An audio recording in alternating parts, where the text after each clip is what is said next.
ओम श्री परमात्मने नमः। अथ चतुर्थोऽध्यायः।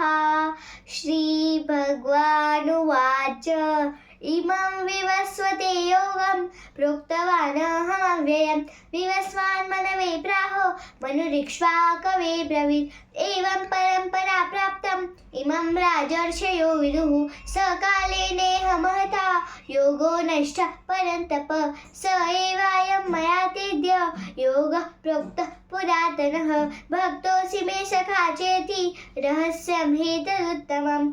अर्जुन उवाच अपरं भवतो जन्म परं जन्म विवस्वतः कथमेतद्विजानीया त्वमादौ प्रोक्तवानिति।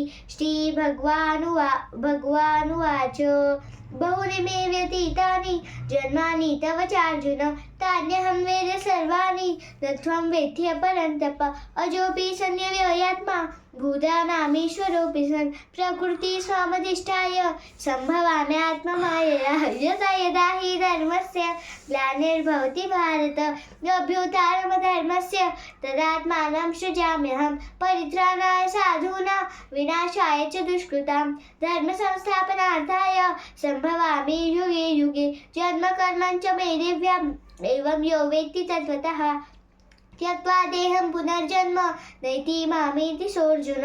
वीतराग भयक्रोधा मन्मया मामुपाश्रिताः बहवो ज्ञानतपसा पूता मद्भावमागताः ये यथा मां प्रपद्यन्ते तांस्तथैव भजाम्यहं मम वर्तमानो वर्तन्ते मनुष्याः पार्थ सर्वशः काङ्क्षन्तः कर्मणा सिद्धि यजन्त इह देवताः क्षिप्रं हि मानुषे लोके सिद्धिर्भवति कर्मजा चातुर्वर्ण्यमया सृष्टं गुणकर्म विभागशः तस्य कर्तारमपि मा विद्यकर्तारमव्ययं न मां कर्माणि लिम्पन्ति न मे कर्म फले स्पृहा इति मा योऽभिजानाति कर्मभिर्न स बध्यते एवं ज्ञात्वा कृतं कर्म पूर्वैरपि मुमुक्षुभिः कुरु कर्मैव तस्मात् त्वं पूर्वतरं कृतं किं कर्मेति कवयोऽप्यत्र मोहिताः तत्ते कर्म प्रवक्ष्यामि यज्ञात्वा मोक्ष्यसे शुभात् कर्मणो ह्यपि